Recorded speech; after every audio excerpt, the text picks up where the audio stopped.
Good evening. Everywhere I go on this island, it seems to me I find a generous in. Watch a few movies, take a few notes. See, it's a lot scarier when there's no motive, Sid. We have a bargain. Watch a few movies, take a few notes. Do you feel the pain? Well, see, pain, I can assure you, will be exquisite. Watch a few movies, take a few notes. His entire work consists of violence, all the time. Obsessed with the issue of violence. Mayhem, gouging out of eyes, autopsies on the stage. Come. It is time to keep your appointment.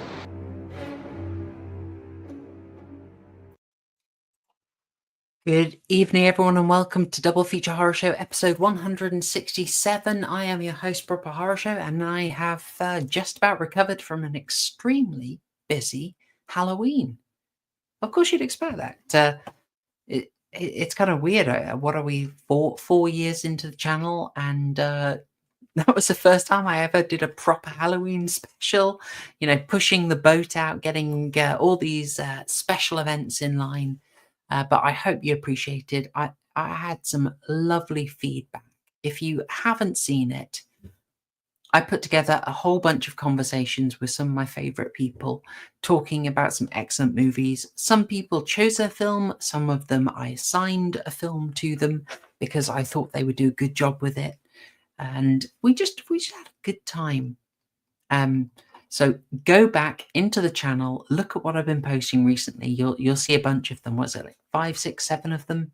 And there are also a special number of these Halloween episodes reserved for the wonderful people who fund this channel.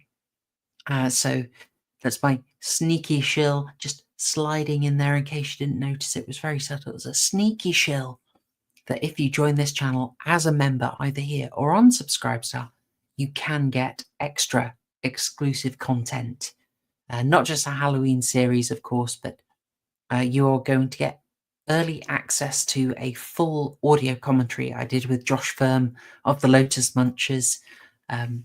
Once I get it past YouTube's absolutely infuriating copyright system, then you can have a full commentary for Full Metal Jacket as well, and you'll get that in advance of it being released widely. So plenty of stuff to shill for there. Anyway, if I sound a tad how can we say tad scattered, awfully scattered, I'm going to blame Little Horror Show. As I told my wonderful co-hosts, she has been on a 2-week kick of 3 a.m. wakes. So I'm just about powering through, but my goodness, it's tough going. So bear with me is what I'm saying. But luckily, I'm not doing this on my own tonight. I have ample support for the start of a brand new arc, because I'm afraid after being rejected 3 times, it finally won out, and Horror and the Erotic won the channel member vote. So that is going to be our theme for November, Horror and the Erotic. As I said, I'm not facing this alone. I'm joined as ever by Murgoot. Murgoot, how are you doing, friend? Oh, doing pretty well. Election season's over, and I'm finally catching up on my sleep after the past several days. Oh, bless. Doing pretty well, and between cat people and the shorts you've selected, it's going to be a good day.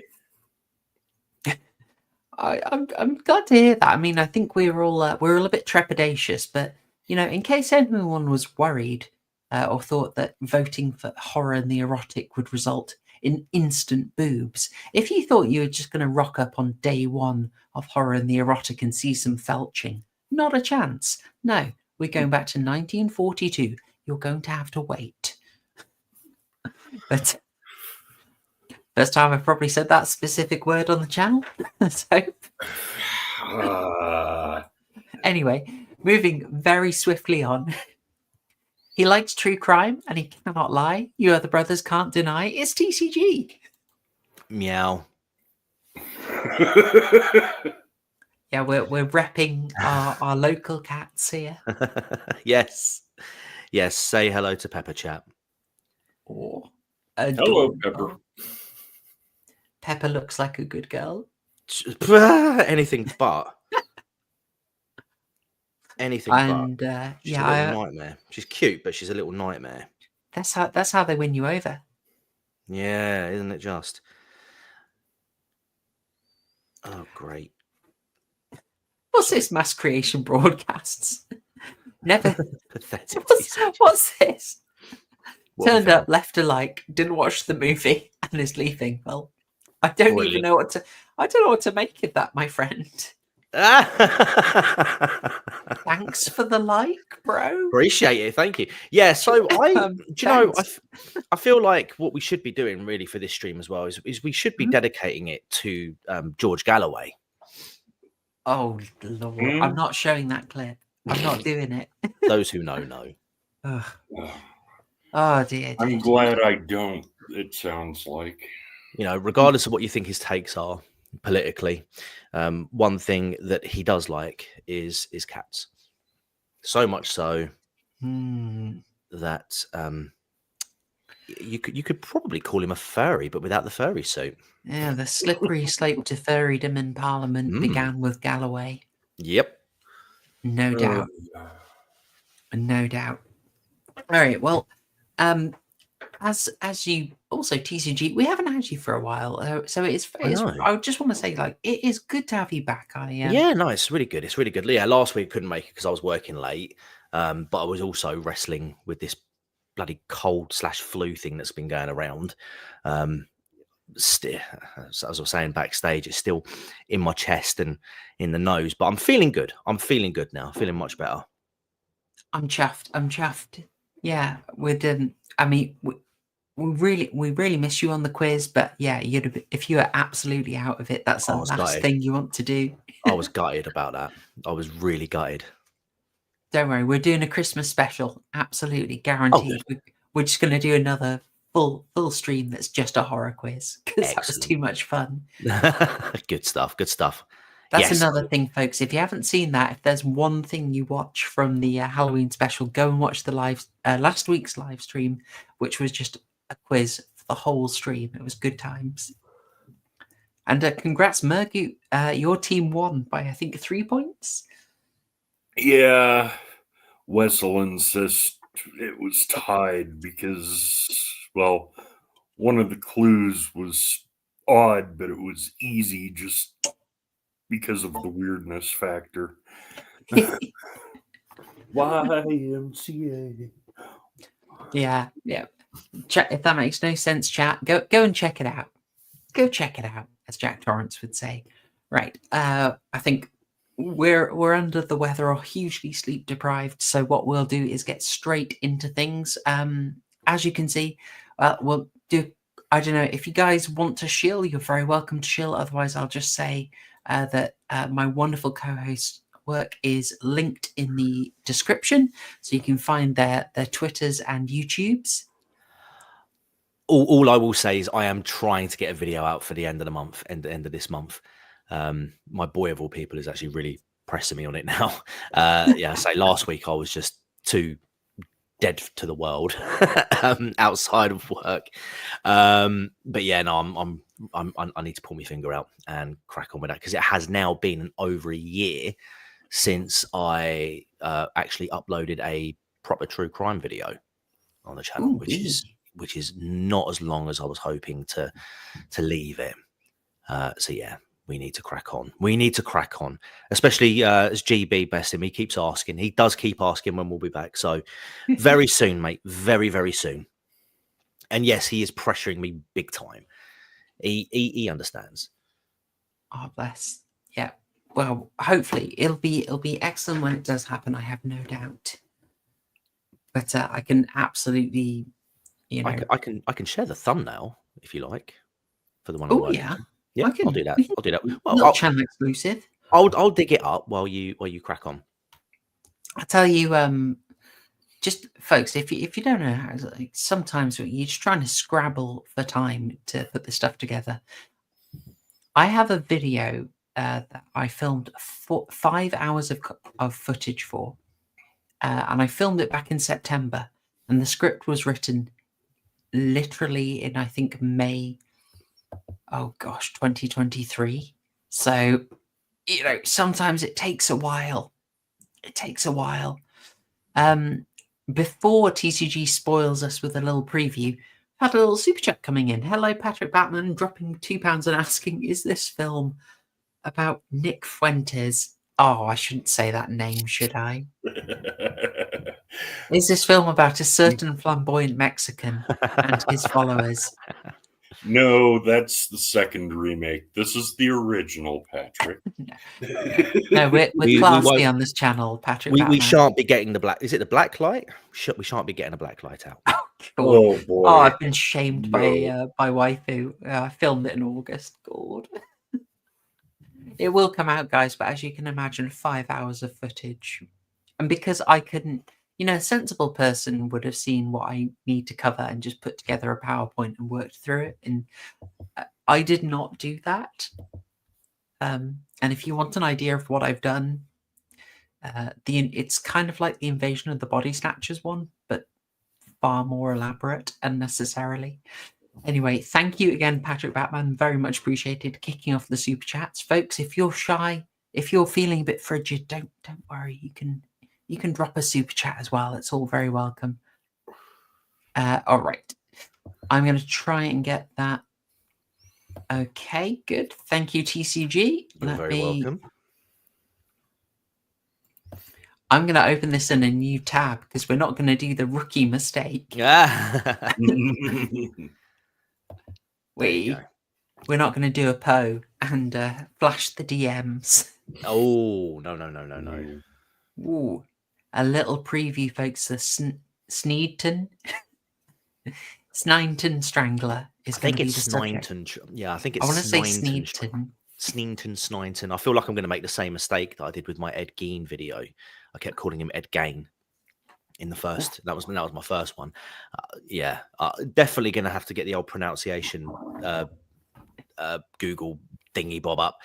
But yeah, this guy had aspirations to become a serial killer, and he today is the first and only serial killer in Nottingham. And I think he's like one of 60 odd people who are serving a whole of life tariff now.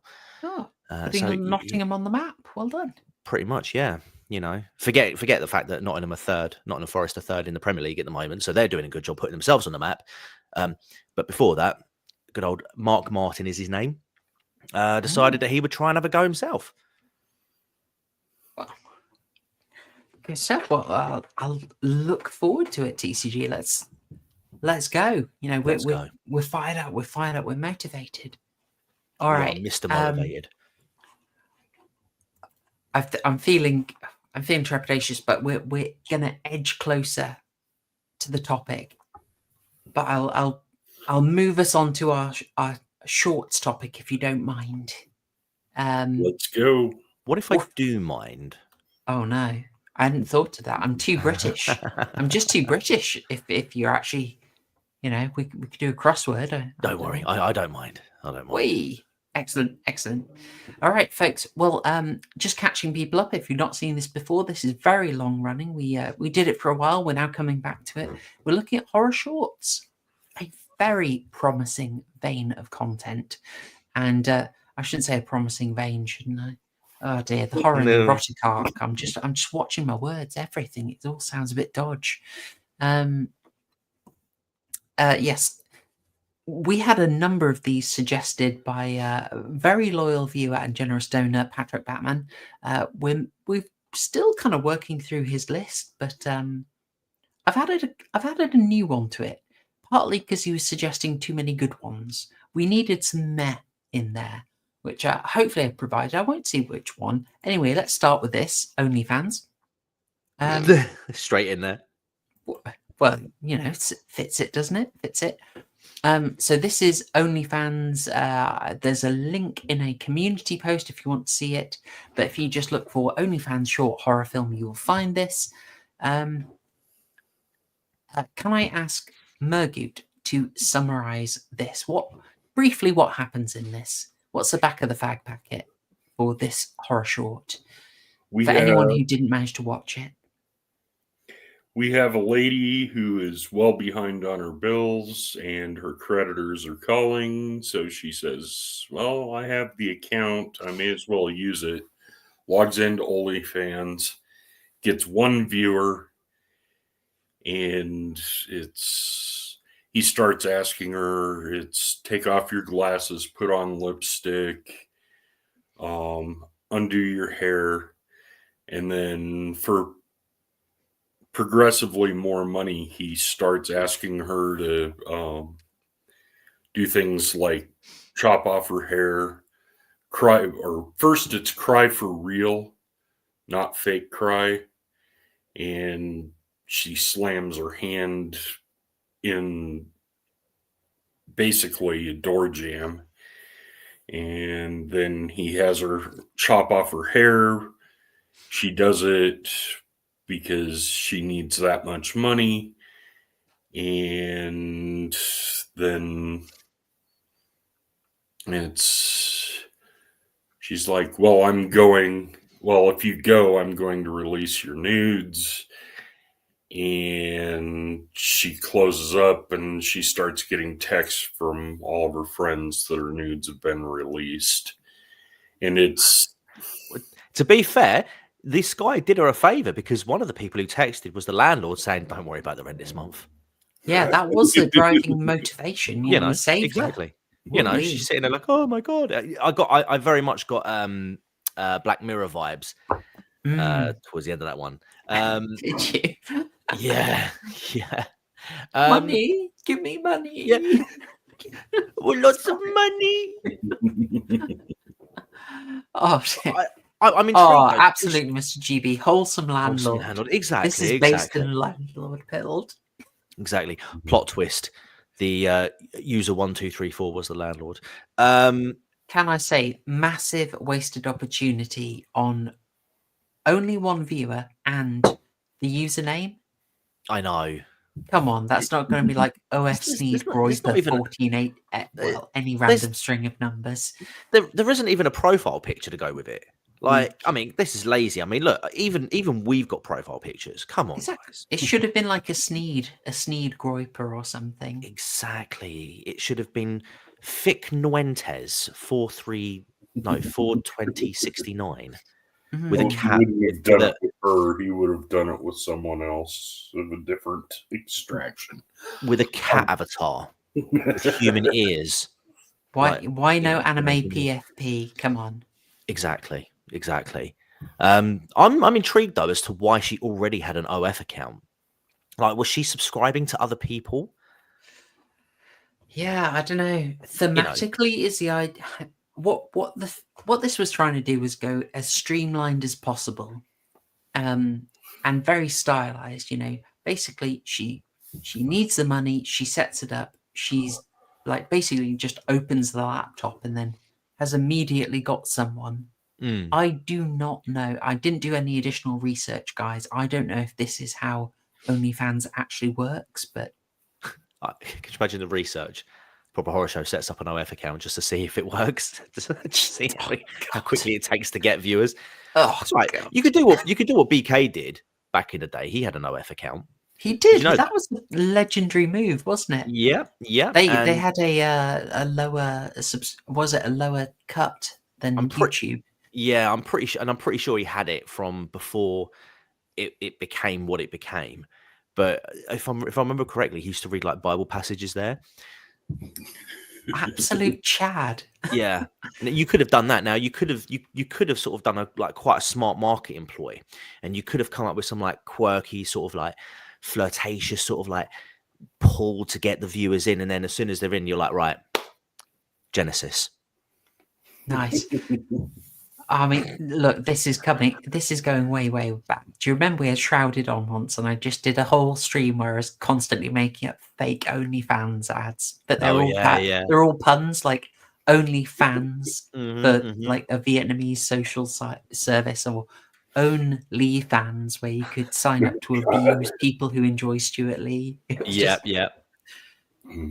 terrible jokes, terrible jokes.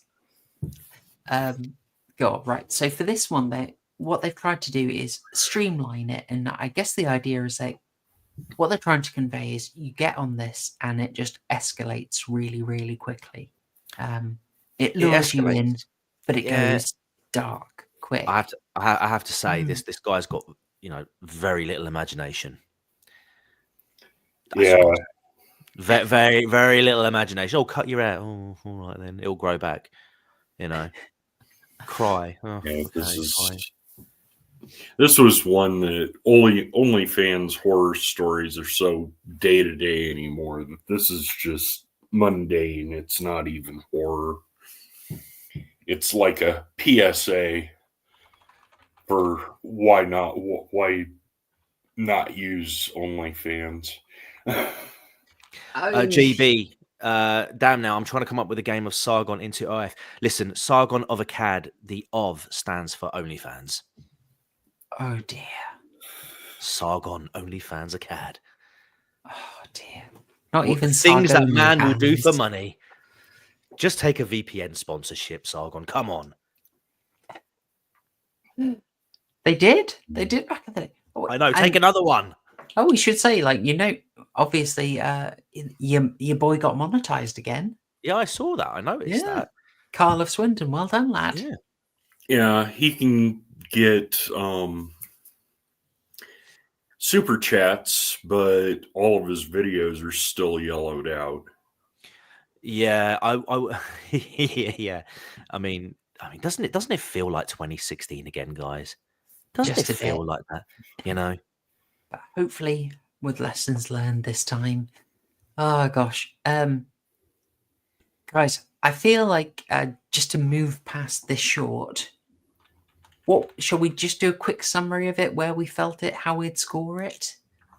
The vibe I basically got, and we all had behind before we kicked off, was basically this one. Meh. Yeah, yeah. Yeah, it's too mundane. It's not even horror anymore. It happens too often day to day. I'd put it at E tier. Yeah, probably put it for E.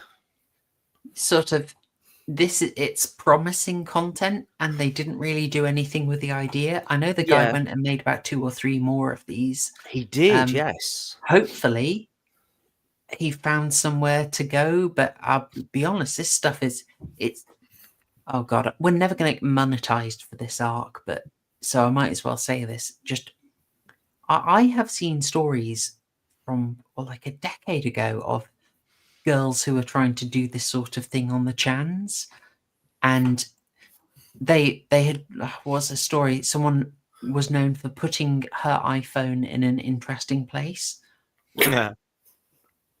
and the super detectives on the chans worked out who she was, found her address, printed off physical copies of the photos, went and knocked on the door and handed them to her dad.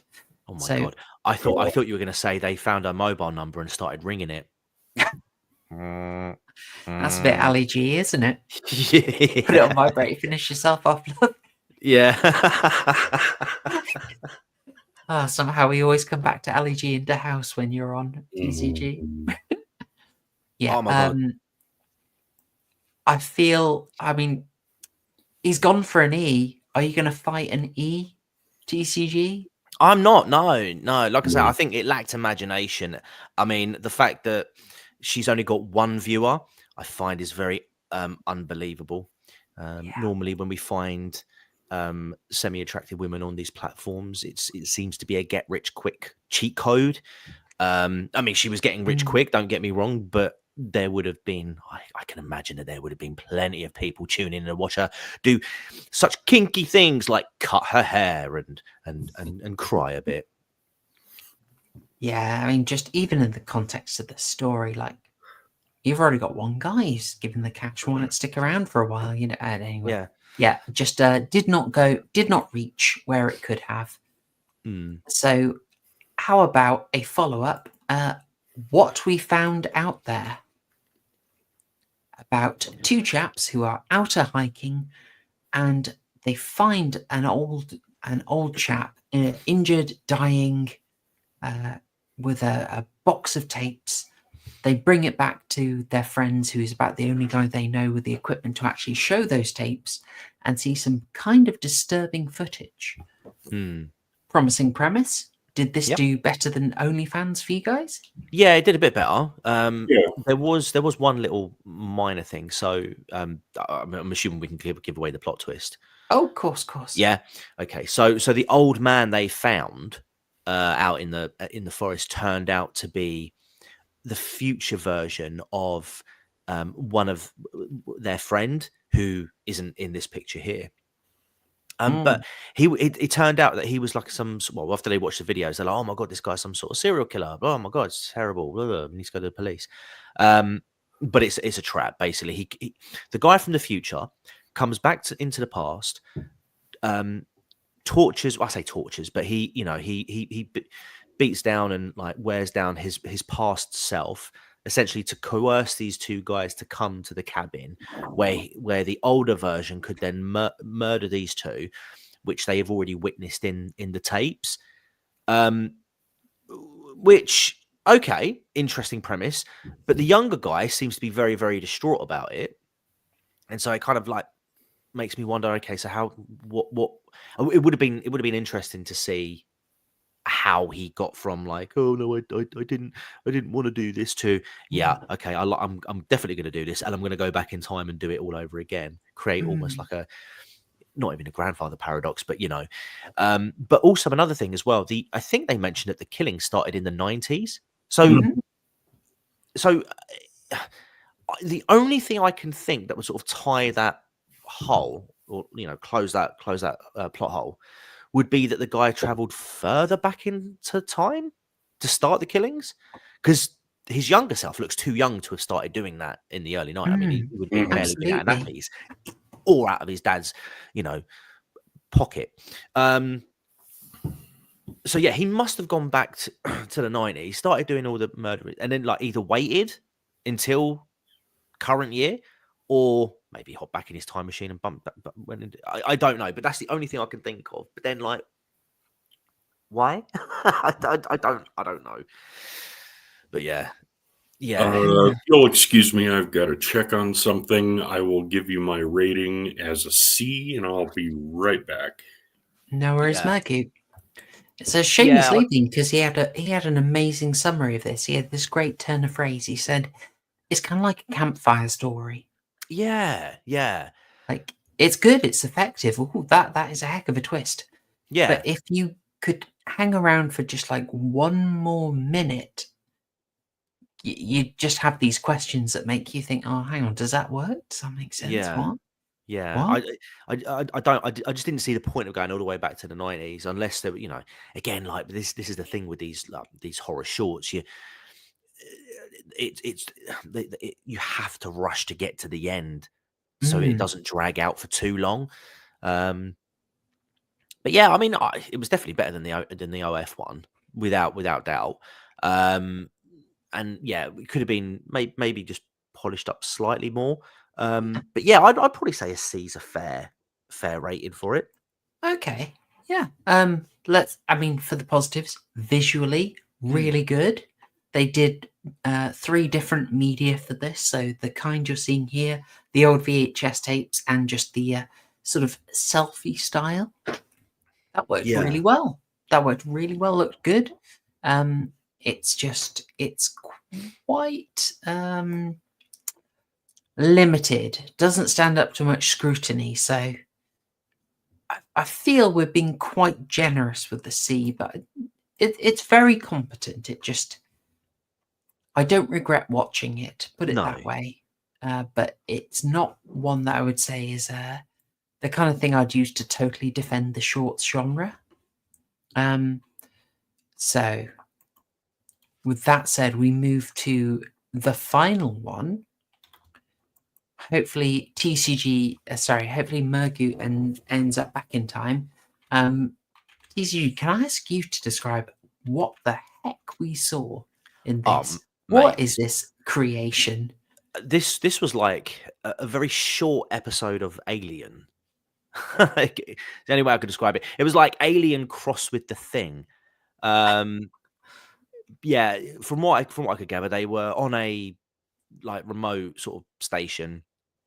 I don't even know if it was on Earth or not. I assume it was, but they were like in the Antarctic or somewhere cold, basically. Yeah. And it opens up with a shot. There's like 98 crew members, and there's only 2 survivors, and one of them is a guy who's had his eyes ripped out, and he's wearing like a cloth to cover his eyes. And then you got another person, which is like a synthetic type person. And I think it's a mining station that they're on. That's correct. And essentially it's just them trying to survive this really, really, really visually interesting creature. I have to say, I quite liked it. I don't understand the mechanics of it as such, but from what I gathered, it was like it would kill people, it would take their memories, and it would essentially absorb the organism into itself. There was a really cool bit that I liked when they went off to this, because they had to break. They made a break for it. They went out from one station to another, and when they got in there, this creature thing was up at the door trying to get in, and it was like cycling through its victim's hands, like to try and scan a fingerprint that would give it access to the building. I thought that was quite cool. Yeah, I thought that was lovely. really cool. Yeah. But yeah, it's just one guy who chats too much. You know, he's a massive exposition dumper. Which again, you know, it's short. You want to try and get as much information out in as little possible time. I will forgive it. And then you got this synthetic, this like blonde woman who's like really eager to self-seppuku. Only for him to be like, no, stop it. No, you're not allowed.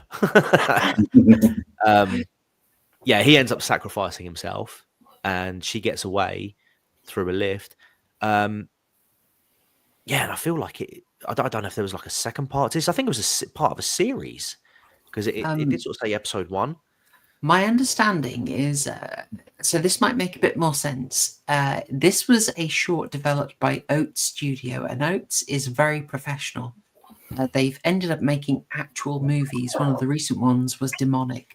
But their whole vibe is make shorts, put quite a lot of money into them. But the idea is that is a proving ground for what could become a full movie. Right. So I might get roasted if I'm incorrect on this, but they did this with District 9. Oh, they okay. Produced a short, just proof of concept, and then that did well enough and got enough interest, got enough heat that they were then able to fund a whole movie. Right. Okay. So that's a vibe, because they work with big professionals. Like in this, we had Dakota Fanning. They've worked with Sigourney Weaver. You know, that's their whole model. Right. Yeah. I mean, I just thought it, like I say, visually it looked awesome. Again, I very much, I say, I got the Thing vibe, sort of like the like Alien sort of. It sort of had that kind of mixture, and you know, it's almost oh bloody hell, what's his name? Oh my god, what's his name? My brain's gone. This is head cold. Well, I was saying in the green room to Proper Horror Show that it's The Thing via David Cronenberg, and she was trying to remember something. I still haven't got it. Clive Barker's The Hills, the Cities, where the people form into giants, an amalgamation giant, and the two cities fight each other as the giants. Oh, sorry, I don't know why Lovecraft's name went out of my head, but it almost felt kind of like Lovecraftian, because trying to describe this was it just looks really difficult to explain. But also the origin, there's no. Yeah, you get no information as to how this thing came about. Yeah, The metamorphosite.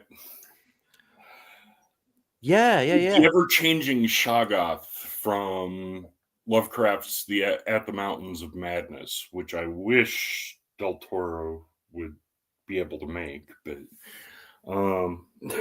Yeah, If I'm only. really surprised Lovecraft's name went out of my head because I've been listening to the Curious Case of Charles Dexter Ward again Oh, on how BBC good is Sound. it?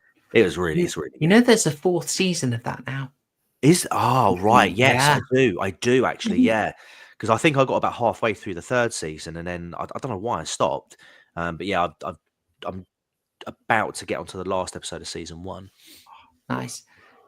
Yeah, I mean, they really go political in the Yeah. 4th one, which is, but very BBC, but even the worst of them has some absolutely amazing episodes in it. So you just have to, grit your teeth. But that first season, can't beat it. Yeah, it's Cannot great. beat it.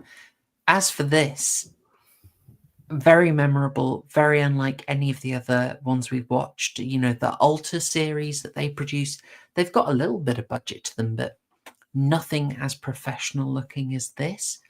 My complaints are, Prince of Ruins asking, is it CGI or practical? It is almost entirely CGI. CGI, yeah. One of the weird things is if you support the studio, I think on Steam, they make the 3D assets available to you, which is a bloody weird concept. Oh, wow. Right? Yeah, I was like, hang on, why does a studio link to Steam? But that's how they do it. Anyway,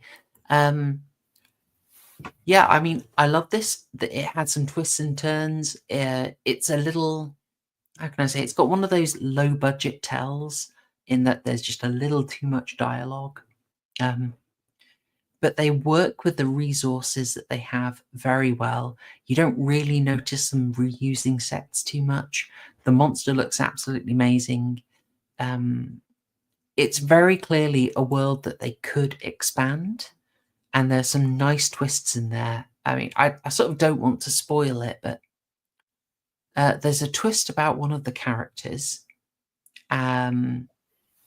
that I had kind of picked up on because there was, gosh, how can I say? When the characters are about to try and leave where they are, one of them puts on some protective equipment, and I thought, surely you don't need to do that. And it just annoyed me. Yeah. And then the other character says something and explains something, drops a revelation. And I was like, oh, excellent. It wasn't a mistake. So I just don't want to spoil that because I thought it was actually quite good and good storytelling. The creature is creepy and effective. It is used creepily and effectively. The logic of the creature as TCG, you already said, the fact that it has to work its way through its fingerprints because it's probably got something that will work, was really interesting. Yeah. And it was like when they made the break for the second time, he was like, just bear in mind when he kills me, he's going to take my memories. He's going to know exactly what we're doing. So, prepare yourself for that. I thought, yeah, that's pretty, that's pretty important information for the viewer to know. I'm going to cut off my finger and you're going to be able to unlock the hatch at the bottom. That was, and then it doesn't. Yeah. Yeah, I thought there was an interesting logic in there. I mean, this was made to be a proof of concept to be expanded into a feature film. I would watch this feature film quite merrily. Annoyingly, though, I'm just checking it now, and it was uploaded 7 years ago. I know, man. It's ogre. It's ogre. Oh man. Where do we rate this short? Because I think we should probably get into the actual film. Wait, what? Hang on. Oh, no. We should probably get into the actual cat people. What if I told you? Yeah. I think this is on Netflix. Hang on, what? Yeah. You're kidding me. They actually made the movie? What, the short? No, the series. Hang on. Oh, wow. No way. Get Steve's Oats Studio TCG. resumes after adverts. I'm just... Oh, great. Yeah. Sorry, I'm on the cheapest Netflix package nowadays. That cheap guy. That cheap guy, yeah. It's in my blood. Right.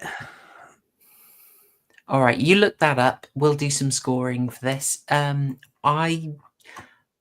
can't put it at the S tier. It didn't super creep me out, but I think it's a strong A. Very strong A for effects. The acting was good. You'd expect that with Dakota Fanning. I mean, she carried the limp on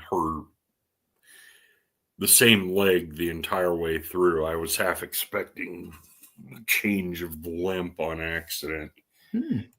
They carried that through. No, The okay. dialogue, I didn't mind the exposition dumps. That was a good setup. That could have carried through a whole movie. I'm giving it a solid A. It's not S tier, definitely, but Okay. I support that. TCG, would you Yeah, fight this on an A, or are you happy on that? Yeah, I was going to say like a high B, push for an A. This was pretty solid. I've just double checked as well. Unfortunately, it's fake news. It is on Netflix, but it's part of a catalog of other videos that they've got on there as well. So it's not actually a series, mate. I tell you, I would watch this if it was a series or a film. Oh heck yeah! I want to know. I want to know. It's Dev News. No, because if it was Dev News, Maverick, I would be justifying why my incorrect assumption was correct. Oh, we all love a bit of dev hate around here. Yeah, why not? No, but yeah. So, but they've got some of their catalog on Netflix as well. That would explain what. And it happens to be the fifth video on their list. Hence why I said Series 1, Episode 5. But yeah. So someone needs to greenlight this because I would definitely be interested to learn a little bit more about what happened before, as well as what happens afterwards. Expand on the characters a bit more. Give the writers more time to sort of flesh out, other characters. And obviously spread that runtime so that we're not getting so much. I know you don't mind, and to be fair, like I say, because these are shorts, you want to get as much information out in as little time as possible. So exposition dumps aren't too bad, in my view. But obviously, if you have a little bit, if there's more of a universe to explore, I think that story can be told in a much more sort of fluid and a natural way. I'm happy to go with A. I would have said it was like high B pushing A easily. Nice. Yeah, agreed. All right, folks. I could have kept off. I was going to complain about the title because I think Zygo is the only thing I don't like it being called Zygo. That annoys me.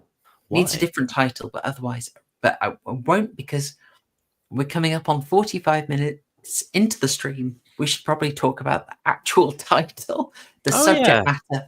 Cat people. Woo. Can I just say, right, I'm glad you've got this particular screenshot up here, because I know, I have to say, I tuned into your conversation with AA the other week, right? Oh, yeah. And I applaud you for your wrestling terminology. And as soon as this came out, I immediately thought of that because there was an RKO from out of nowhere. Okay. Those who know me. No, you lost. There was lost an on me. RKO from out of nowhere. I'm like, RKO Radio Pictures. I'm like, hang on, is this Randy Orton? He's not that old. Oh dear. I've picked up bits and pieces, from you too, TCG. I've picked up the odd thing. But talk about kayfabe and Smarks. I was like, oh my god. Oh yeah. We're doing a bit of a shoot there. What can I say? Yes. But then it was more of a work shoot. It's all a work, brother. It's all a work. Yeah. Yeah. Oh, I'm glad you enjoyed it. That was a fun conversation. Yeah, it was really good. Very fun convo. I'm so glad I didn't ambush him with who would you do Hammer Edition, because I literally prepped it. Oh mate, I know, right? Top trumps. Exactly. Did you give a take on Vincent Price? I can't remember because No, I don't think we Oh, got any mention of Vincent in the whole No, thing. I was Actually, gonna say I didn't think he did because I know on X he was doing a lot of Hammer horror posting, Mm. and I'm just thinking, mate, you need to look into Vincent Price. You need to look into our boy. I might sell him on it. I Did think you you see should. my appearance on his channel? No, I didn't. Ooh, Mm-mm. Link Well- that to me at the end, and I'll go and check it out afterwards.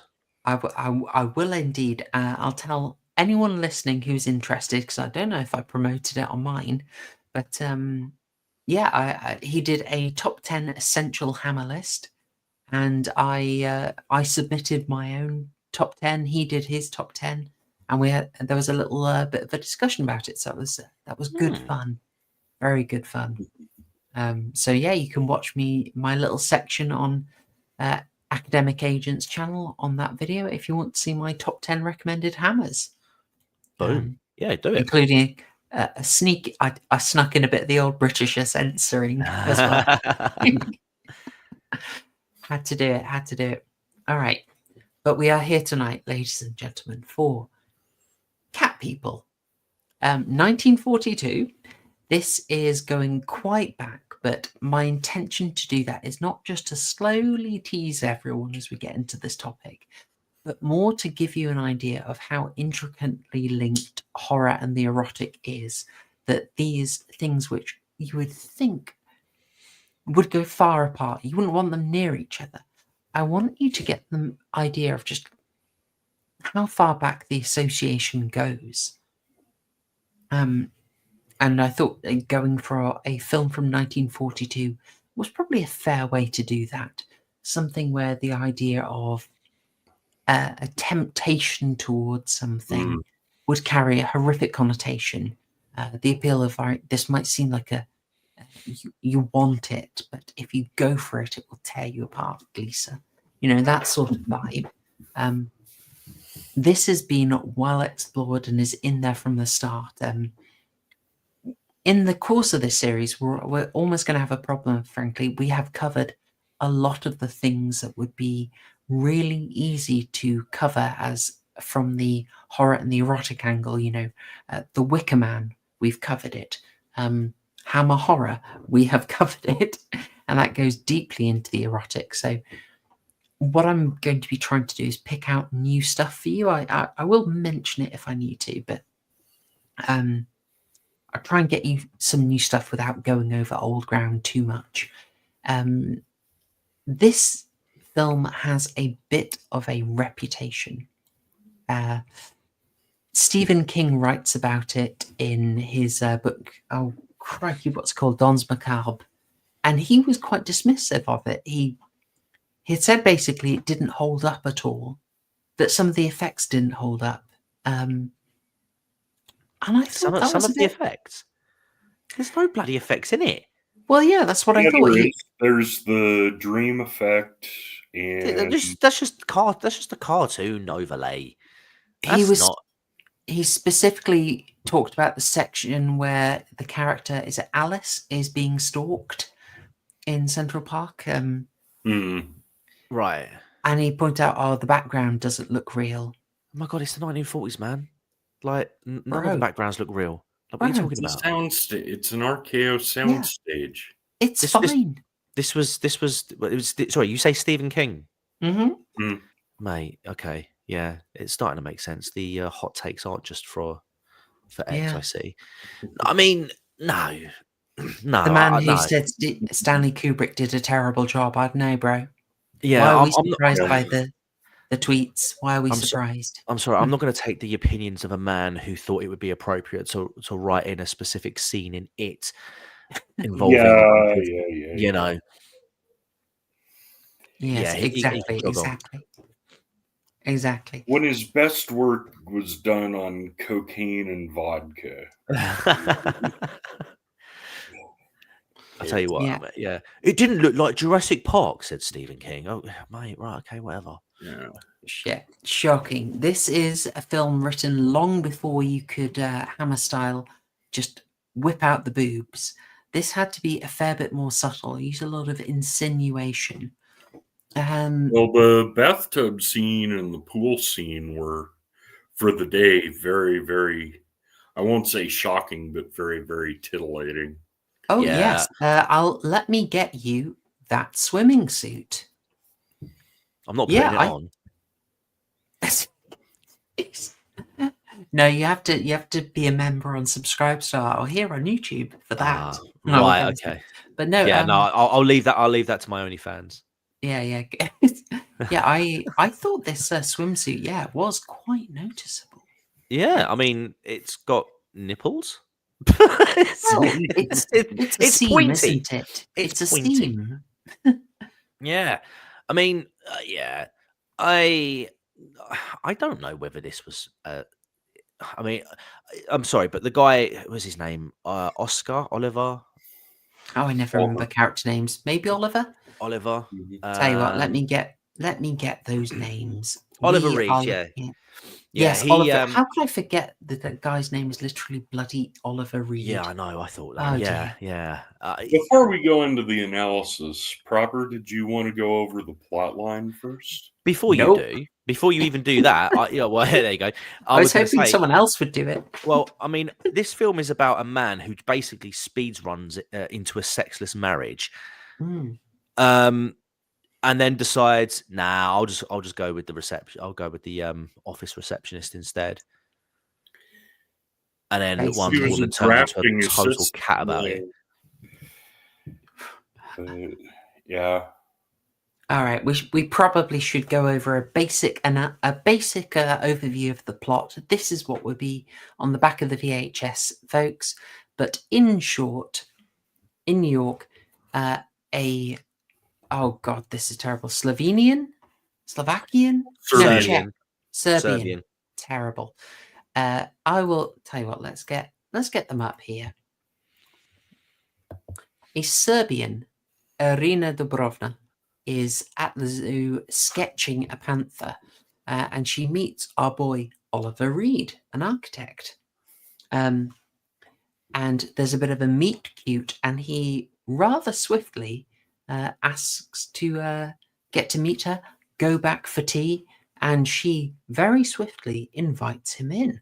It's all moving a bit fast. In fact, by the time he leaves, it's kind of late at night, and you almost wonder, has there been some shenanigans? Now, you are told via their words that nothing has happened. They haven't even kissed, but the fact that they stay so late does imply quite a lot of intimacy. So he's absolutely smitten with her and is able to overlook some odd things. Basically, animals react very weirdly to her. And he's able to also overlook the fact that she tells him a really creepy story about the village where she comes from, where they had basically fallen to Satanism and cat worship. And luckily they were saved, but there's still a remnant of them who worship cats and are somewhat fallen. See, this is young made it to the mountains. This is why I'm more of a dog person, to tell you the truth. That's all I'm saying. I'm not making a doggy style joke. I'm farting. This family friendly channel. Anyway, she gives him that warning, but they get over it, and he does the right thing. He marries her very quickly, but she can't get over her hang up about her past, this background. She's really worried that if she actually having married him, if she actually consummates a marriage, that evil side of her, the evil background, will get out. It's not even consummating the marriage. Sorry to interrupt. It's not even a consummation. No, just a kiss. Just peck on the cheek. Nah, just basically anything that gets her randy, baby. Yeah, will set her off. Yeah, and this means that yes, they're stuck in a sort of tormented, sexless marriage, and she begins to get very weird. She becomes very jealous. She starts wondering, is he looking for someone else? As it happens, someone else really wants him. Patrick Batman's pointed out Simone Simon played the role. She's a French actress who's able to bring a really interesting accent to it.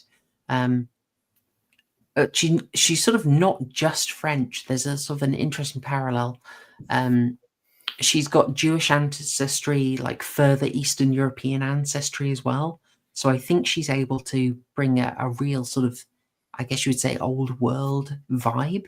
She's like, don't take this badly, she is wonderfully strange. Like, she really does look like an outsider, and this plays amazingly.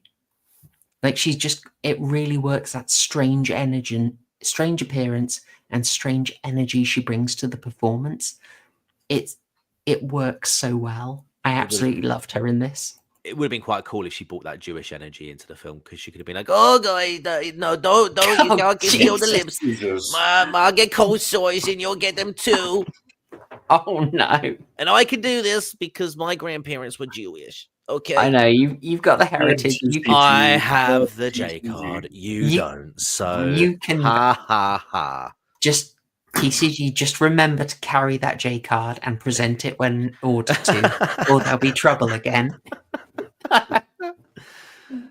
Oh god, this is getting demonetized. Well, You know, that's very funnily nice, enough, Mr. there is Leach. a very, I don't know where to go this. There is a potential strong J link here. I could be wrong on this, right? So, oh no, Oh. that puts her guy. You'll have to see it. Oh yeah, as John Gorsuch said, Irina looks kind of like a kitten. Yeah. She's great. Anyway, she's asked to see a psychiatrist. You know, you raised the J thing. I mean, that is kind of in here. Now, we might be wrong here, but if you want to mock me, this could be the thing I get most wrong. But I wonder if this device here, which may simply be a light projecting on her face, I wonder if that's a bit of an what is called an orgone ray. And if you're wondering, what the hell is an orgone what? ray? Okay, right. I'm not crazy. But this guy was. There was a student of Freud's called Wilhelm Reich. If you're wondering where the J-link came in, he studied under Freud, but he very much disagreed with Freud, whereas Freud thought that the strong internal id-driven emotions were dangerous and had to be controlled, or they'd tear society apart. Wilhelm Reich believed that the best thing to do was to release these energies, that actually society is destroyed if these things are kept bottled up. So you need to get in touch with your deep desires and release them. And he had other ideas, like these energies could effectively be channeled in a form called orgone, right? So he built orgone rays to channel this currently scientifically unproven energy, right? Brilliant. Use it as a weapon. And I really wonder if this guy is meant to be, this psychiatrist is meant to be a kind of Wilhelm Reich character using an orgone ray. Because Dr. not Lewis only does Judd. he direct this weird device at her, he's also later basically, well, he constantly tries to hook up with her. He does. Which is also very Wilhelm Reich. Yeah. Sorry, a You're little going bit of a right. tangent there into sort of mid-20th century psychology. Release the sexual id. Mm. It's- I mean, all right. So chat. You've had about 82 years to watch the film. So I'm gonna do a quick spoiler because it's quite cool. He doesn't make it. This guy Judd.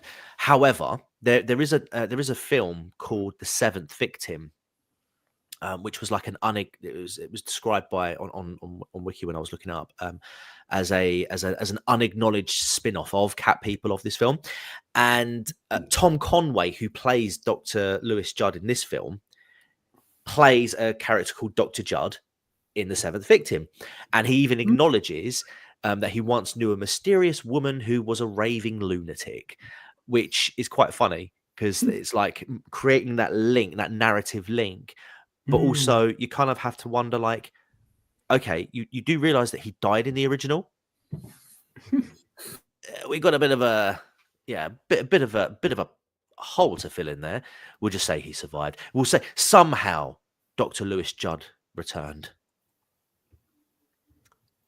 We've also got an interesting note here from the NREAB. Yes, Is it? Tom Conway or Tom Charles Sanders, yes, is Wow. George Sanders' brother. I think we all might be aware of George Sanders. Never heard of him. He would also rock up. Tom Conway, that is, would rock up in another Val Luton feature. I Walked with a Zombie, which is a nice early horror, quite interesting. And also Val Luton would notably have a hand in shepherding some of those early Hammer productions, especially the Quatermass films. So all connections, little tendrils touching other bits. Anyway, good stuff. Yes. So moving on from this, the dodgy psychiatrist, as we've talked about, he's just trying to get his leg over with a patient, dirty bugger. Many such cases. Anyway, they basically realize that the marriage is not working, and they're getting increasingly concerned about Irena's behavior. And happily, Oliver's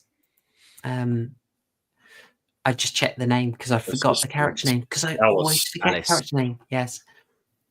Oliver's co-worker Alice, who is a bit more confident than Irena, you will note, she's shown smoking in a possibly Edward Bernays inspired feature.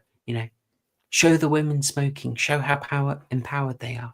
Very, very sneaky, Edward Bernays, very sneaky. I was going to make a little pun then, but for the Americans, they wouldn't understand slang for cigarettes. But I was going to say there was a lot of cigarettes in this film. I noticed. It's the 1940s. What did you expect? There was cigarettes everywhere. I loved it. It was very. You don't see films like that now with cigarettes in every scene. No, have you noticed? 15 years, the only people who smoke cigarettes are the villains. Oh, right. Yeah. You'll also notice, and I find this very weird, you look on, say, a film for a film on Amazon Prime or Netflix, and when it's got the warning, contains strong language, contains nudity, violence, it'll also say smoking, contains smoking. Like, bloody hell. Bloody hell. Come on, guys. Anyway, Irena correctly assesses that Alice is very interested in her husband, and that jealousy, that fear, starts becoming the source of the terror. So she does phone calls to see if Alice is in the office, check where she is, silent phone calls. She stalks her in a very memorable sequence. Yeah. And this escalates until basically there's a confrontation with the psychiatrist and a confrontation with Alice and her husband together. And finally, Irena goes where you would expect her to go at the end. She goes back to the zoo to see the panther that she's been so fascinated by, so haunted by. She hears its cries at night. Interesting. Just hears it at night, maybe in her dreams, etc. She releases it, but then dies. And Oliver goes off with Alice. That is the rough picture. We will delve a little further. And I love the last line. I believe it's, well, she wasn't lying. Oh dear. Patrick Batman, £2. King John removing kebab. Yes, he did indeed. There it is. Although he's kind of making a kebab, isn't he? Isn't he? Okay, the meat on the spear, Well, I was trying to think. I was very much thinking of something else then. Oh dear. He wasn't successful in that front. Do you know what? I'll be honest, this film wasn't really my cup of tea. It was a bit slow. But there were a couple of things I did really like about it. This invented the jump scare. Ooh, You mentioned that in our Mhm. group chat. Can you tell Mm. me a little more about that? So yeah, let me go and find. So Luton hang on a minute. bus. Yeah, the Luton bus, otherwise known as a jump scare. It was yeah, it was in this film. I'm just looking at post production. So Cat's People editor Mark Robson had previously worked on Orson Welles' The Magnificent Ambersons, which was a financial failure on its release. Robson felt that he was assigned to Luton's horror film unit because RKO punished anyone who had worked with Welles. Anyway, Cat People contains a stalking scene that ends with a jump scare. Such scenes were also featured in other Luton horror productions, such as The Leopard Man and The Seventh Victim, which I sort of touched upon earlier. Mm. Robson referred to these scenes as the bus, which he described as an editing device he created by accident. You know, this man's literally cooking up penicillin in the edit room. So yeah, in Cat People, that one you showed earlier, that earlier stalking scene, it involved Alice walking through a park alone at night as the film cuts to close-ups of her face while her expression changes from chipper to distressed as she quickens her walking pace. As Alice looks over her shoulder and turns, she turns to the sudden sound of a bus's air brakes. Robson stated that he put a loud sound of air brakes on it so that it knocked viewers out of their seats. That became the bus, and we used it in every film, he said. Yeah, so so jump scares, otherwise known as Luton's bus, we have this film to thank for it. There was something that mentioned, I can't remember what earlier film it was. It was like a 1941 film. I think it might have been a Wells film, which sort of put something in at the very end of the film. But Awesome was like, it wasn't really a intentional to like make people jump, but it was more like in case they were falling asleep towards the end of the film. So yeah, it was just sort of like wake them up, you know, which doesn't really sound good if you're having to do that to keep people watching your movie. Well, in fairness, maybe the Yeah. cinema going was completely different at the time. Like people were incredibly casual. People would stick in. Like most of these would be double features, so people would possibly come in for the first one, not been really paying attention, you know, and all that. Busy, like you had to sort of jolt them. Or you had to basically work with an audience who you weren't very sure was paying attention. Yeah. Yeah, John says the bus sounds like a panther, very clever. Yeah, I have to agree. I have to agree. Even though I was doing like a little bit of reading up as I was watching the film. So I knew when this scene was going to happen, and I'll hold my hands up and I will admit it did get me like a little bit, but I was like, oh god, right. Oh, this must be it. This must definitely be it. It worked. Yeah. I was waiting for this scene. Having read the Stephen King thing, it stuck in my mind. Like I was waiting for it and be like, oh, where's the shoddy background set that looks awful? I was like, it looks fine. Yeah, it's not. It looks absolutely fine, you dong. Yeah. Bloody hell. Yeah. Ridiculous. So Luton has Jacques Tourneur to do this, and interesting, I think he's making this film as a kind of reaction to the Universals and tries to distinguish himself.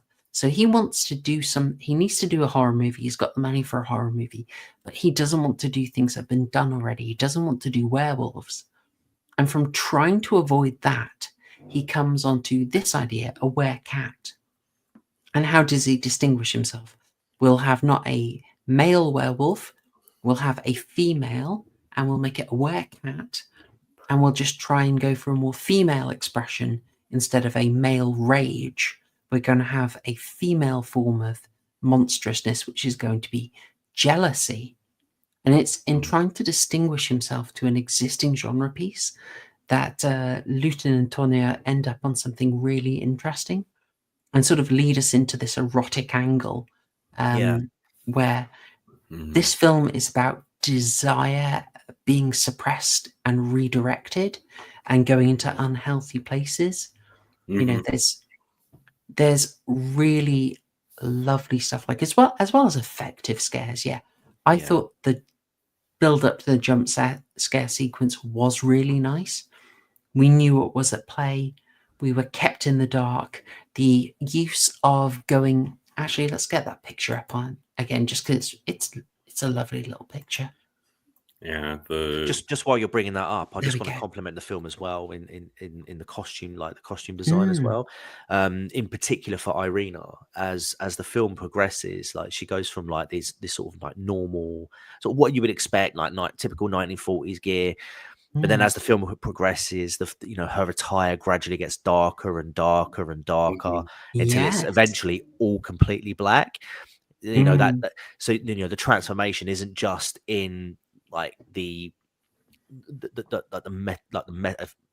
metaphysical sense, I guess would be the word, from changing from one creature to another, but also like the psychological and personality changes that she goes through the film, as obviously she learns more about Oliver and Alice's relationship and and essentially the betrayal as well in her mind from Oliver wanting to divorce her.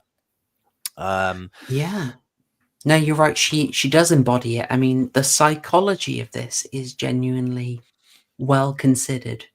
It's not hugely subtle. The panther she identifies with is literally kept up in a cage, right? So these are your desires, these are your emotions, your worries are kept locked up, but slowly they will express themselves, which is why she ends up, just as you said, TCG, ends up dressing all in black.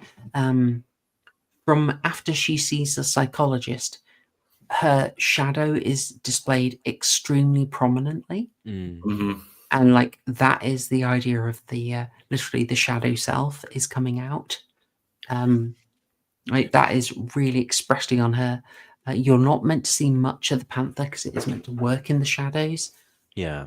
Which also supports the idea of a shadow self. When she kills the psychiatrist, it's done in shadow play. Yeah, I like that. It didn't try again. It's Stephen King. Like, what are you talking about? Like, for me, it worked. Like, you're not. I'm not expecting like Lord of the Rings or Jurassic Park style CGI in a 1942 film, or the practical effects of The Thing, from the 80s. I'm fully aware watching a film based in this sort of era. What they're going to be able to do is very, very limited, and like even like John nails it as well. It's more of a film effect rather than a special effect, and at that time, it wouldn't be a stretch to think that people's imagination was a lot more a lot better than what it is now. And you could.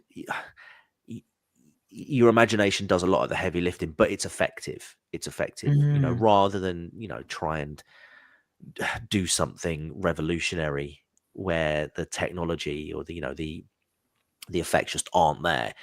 That would have been worse. Yeah, you never want to end up like Birdemic, do you? Yeah, exactly. So for what they were working with, I thought it was pretty cool. Even like Murgoot, you sort of touched upon it earlier with the scene where she's having the nightmare, the dream, and they have the cats sort of like overlaid. They have the cats overlaid, but it's like a cartoon effect. I'm like, that works. That works. Yeah, I was totally fine with that. There's the some great is right here. The great sound design, the footsteps into the panther steps. I also like the fact that when Irina was stalking Alice, they matched their footsteps. Same pace. And she'd look back and she'd stop and look back. She'd slowly go on and the footsteps match. And then the second set of footsteps, you don't notice it until it gets softer and softer. Yeah. I'm getting serious bowfinger vibes. There's lovely stuff as well in that just the use of the shadows. So this is a bit hard to convey here, but hopefully it makes sense. Just like the footsteps, what Tourneur does is set up the rules and what you expect, and then will mess with you. So we've got the footsteps. We're used to those. When they disappear, we start wondering, hang on, what's happened to that? they also have a sort of rhythmic shadow that Alice has to pass through. So because the regularity of the lights, she will regularly go into darkness, and we're anticipating it. Mhm. And they start messing with that rhythm a bit as she starts moving faster. You know the darkness is coming up, and you just think, oh gosh, she's going to be vulnerable. Is it going to get her in that bit? Just wonderful design. Absolute wonderful design. Stephen King BTFO'd. Just a reminder for people that even though Stephen King absolutely chimped over Stanley Kubrick's direction of The Shining and then wrote his own sequel, Doctor Sleep, when they did a movie of the sequel to The Shining, Doctor Sleep, they rewrote Stephen King's book so that it was following on from the movie that he hated. That is how cucked Stephen King was. Absolutely cucked in his own sequel. Brilliant. Oof. Anyway. Patrick's saying apparently John Carpenter's not a fan of the Luton bus.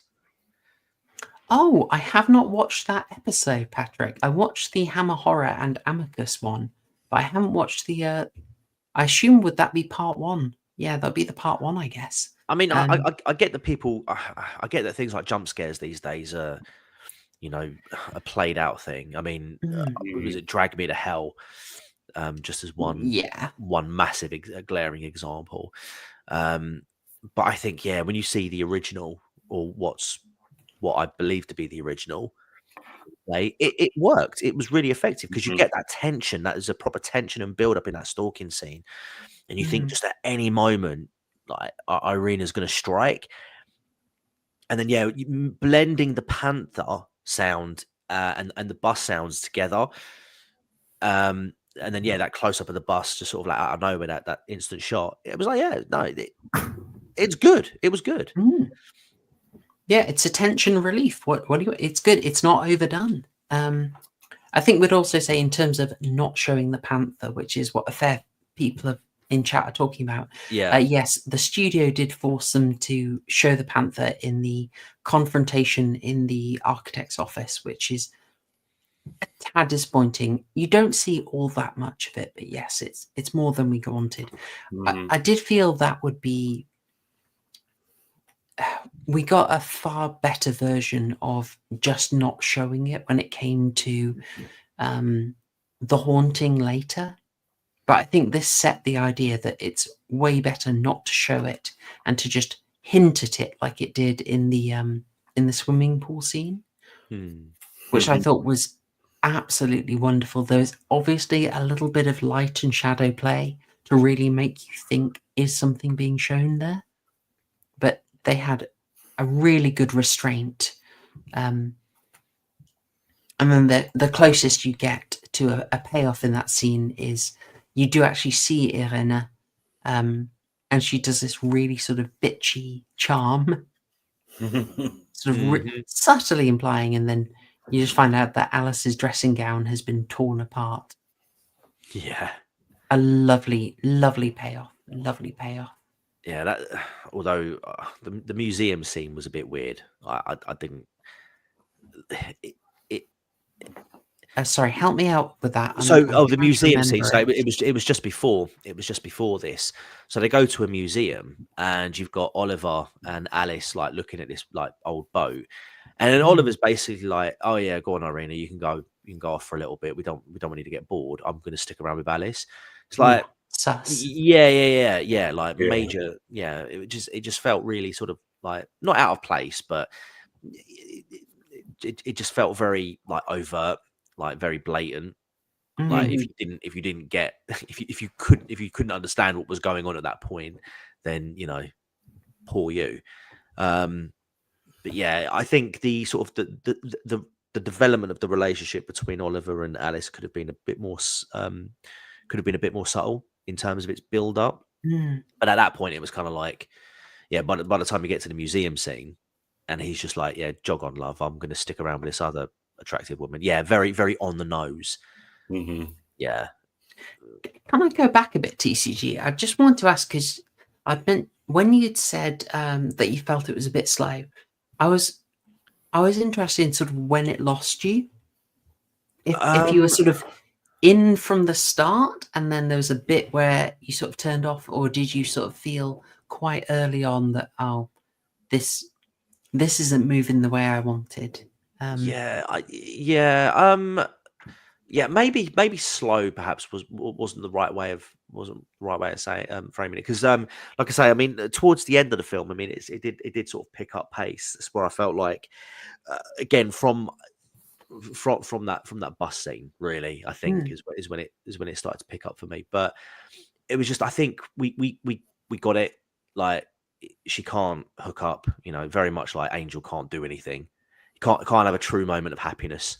And I think they sort of played on that a little bit. And and then for him to be like, "Oh, I'll marry you, don't worry," but we can't hook up. But it just, it's difficult to explain. But I just didn't have to be. I just didn't like. Oliver and Irina's relationship, just to me, it was always going to go south. And I don't understand why he went so deep in. I mean, obviously, I get it. It's a different time. I'm not expecting him to try and hook up with her at every opportunity, and But she was very sort of like, I can't do that sort of thing. I don't, whatever you're expecting, like, it ain't gonna happen. The turnabout seemed to come in just literally when they got married, when the random woman approaches her in the cafe and says, basically, sister, like, reminds her of her heritage. Moya Sestra or something like that. Yeah, that's the one. That's it. I think played by Simone Simon's actual sister. I may be wrong. Oh, right, wow. I could be wrong there. Don't remind me. Sorry, don't bludgeon me if I. That was another thing as well. Like, but nothing comes of that. Nothing comes of that. I mean, you like, because the thing is, there's enough in Irina's character to be able to explain that story, that hesitation. Look, listen, right? If you if you want to go paranoia there, of her own, the thoughts on her descent. Yeah, exactly. Like, you didn't need some person going, "Oh, Moya sister," like, "Oh, guy." You didn't need that. You didn't need that. Nothing. If there was like an extra scene or something where, like, she approaches Irina and like expand, and they expand on that could have worked. But yeah, I was waiting to see what happened with that, and yeah, nothing did. Bit disappointing.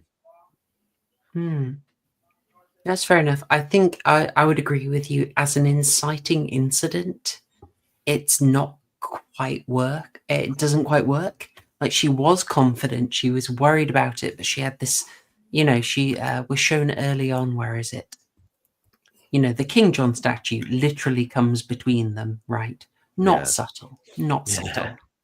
We got it, guys. We got it. But they do seem to be mending it, and then for the sister to, sister. God. Yeah, this reminder of the homeland, it doesn't work for me as much. It, how can I say? Oh gosh, do I want to go into this? It almost works. It works for a different narrative.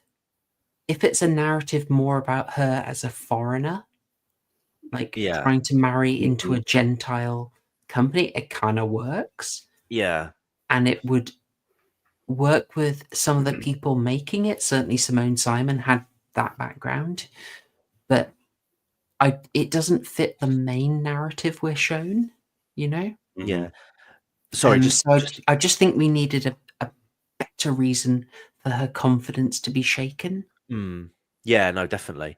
Just want to touch on the NREB's comment there. The museum scene. I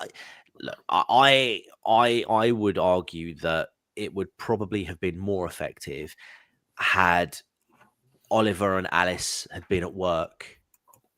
Maybe Irina drops in, and then he sort of says, "Oh, I'm going to be a bit, I'm working late tonight. Me and Alice are working on this, whatever it is.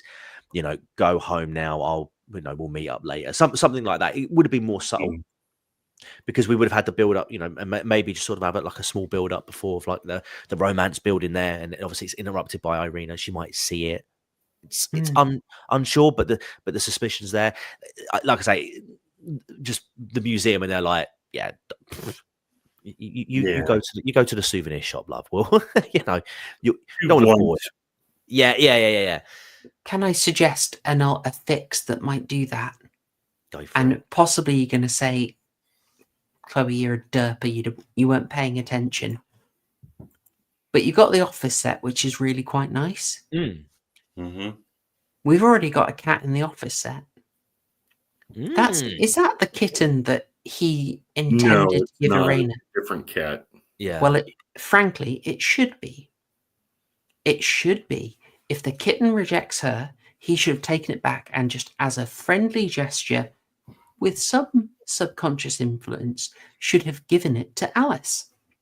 And then if Arena comes to the office to do a nice thing for her husband and sees that he has given Alice the cat, and that's enough to give you the jealousy, isn't it? Yeah. Okay. Yeah. I could buy that, and that'd be quite good as well. I'd have gone that. With that. Cat accepts Alice, rejects Irina. Oliver, therefore, could in the long run reject Irina. Accept. Yeah. It works. Yeah, I'd have gone for that myself. And then you've saved yourself a set. You've saved a slightly awkward thing. It feels a bit more natural.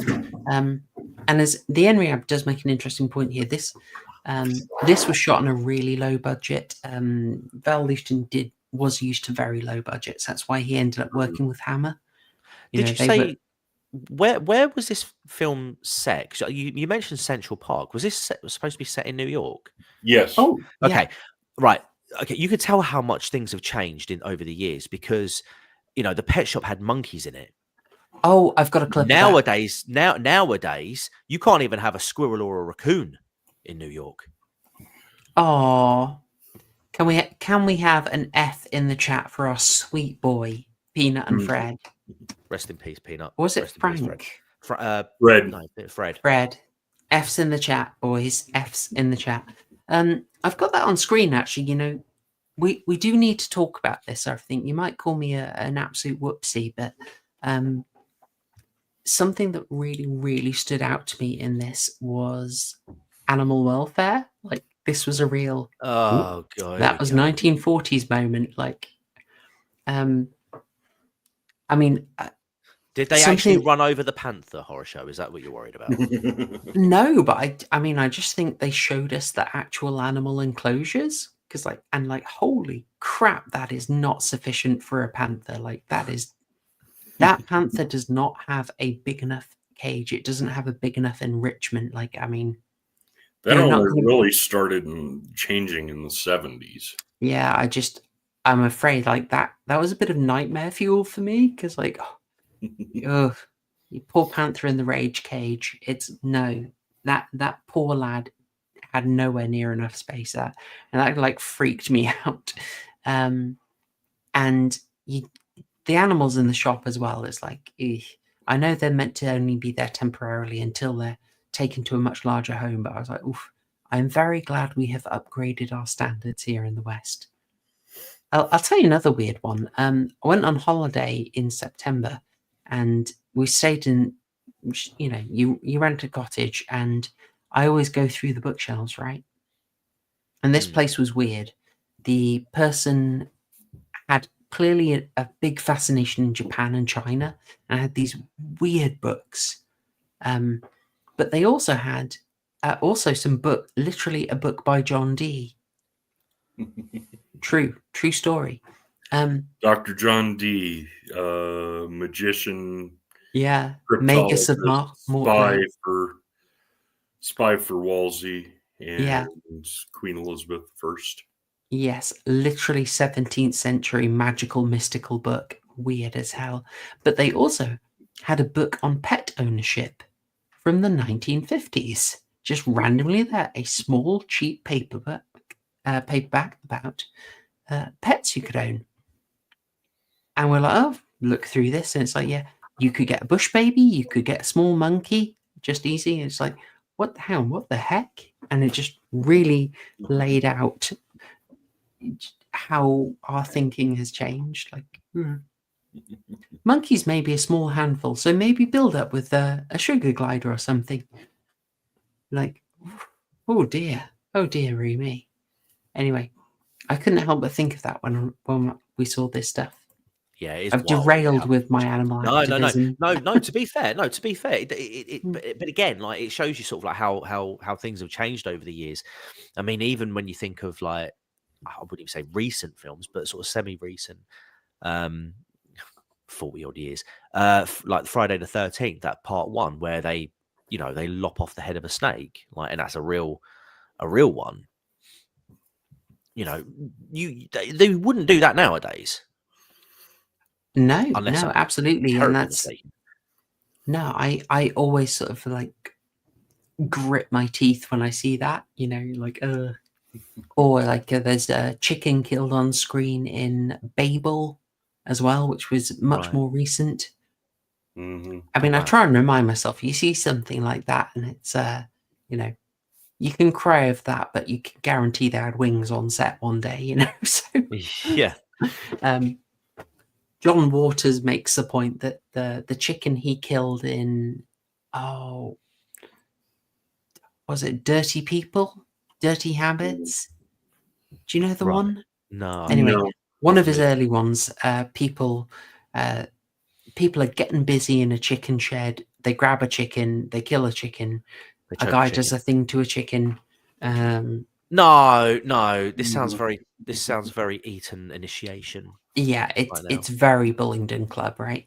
So, and it's grim as hell. And Bro. people have obviously challenged John Waters about this. And he said, that chicken. Oh, thank you. Oh, it was pink flamingos. All right. He said that chicken was more celebrating love than anyone that went into a burger. And you're like, he's got a point. He's got a point. Well, hang on. Define loved. I mean, I'm thinking I'm getting South Park chicken lover vibes now. I'll move us swiftly back to an excellent scene. Murgoot, what did you think of Simone Simon's performance? Yeah, she was I all right. liked it. I liked it. Yeah, I thought the acting The was quite scene good. on the couch where she gets upset. He tells her that he's going to leave her, and he leaves, and she scratches the couch. Yes. And leaves Great the wrench scene. on the couch. I love that. That was well shot. Yeah. Again, that was quite subtly well done as well.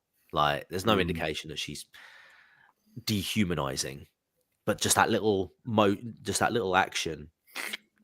Like, oh, okay, she's peed. She's peed off. Big time. Before the jealousy gets in, she is so sympathetic. Like, I absolutely adored this shot. Like, she's put up a barrier to him. The framing shows everything here. She's put up a barrier to him, but she's still against that door. Like, she absolutely wants him. She's on the floor. She's kind of submissive, but she can't get over that barrier. This is such a beautiful shot. He's on the other side of the door. It really made me think of The Wicker Man. The scene where Sergeant Howie's being a good boy. He's praying the rosary in his room. He's a good lad. Oh, the NREAB went right there as well. Look at that. Perfect. So Sergeant Howie's being a good boy. He's praying. Britt Eklund is on the other side, smashing her baps against the wall. Great time. She's just invited our local farmhand up to be initiated, Great scene. I almost wonder if that was somewhat inspired by Cat People. Maybe.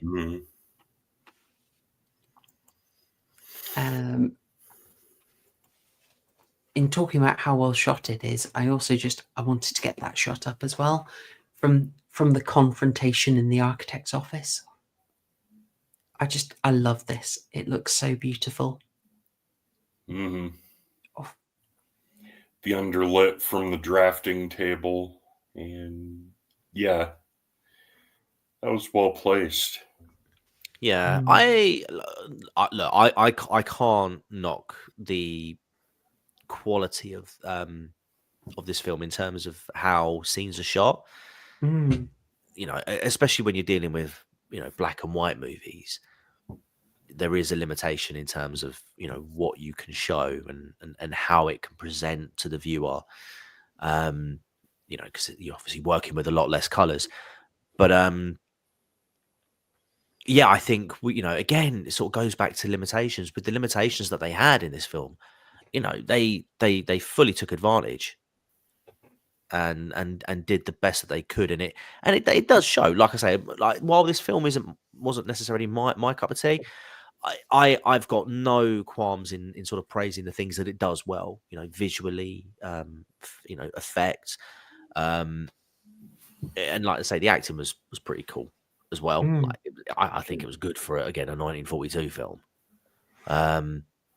Yeah, John Goris brings up a great good shot. point that the T squares hanging on the wall look like they're upside down crosses or swords. Mm. And Basically, the King John idea is repeated. Yeah. yeah, it shows him. He's picked up a T square to defend himself, and it shows him in silhouette looking like he's wielding a cross. Yes, yeah, and then he starts like, you know, reciting like Bible lines. Mm. I mean, it works to Irana's psychology as well.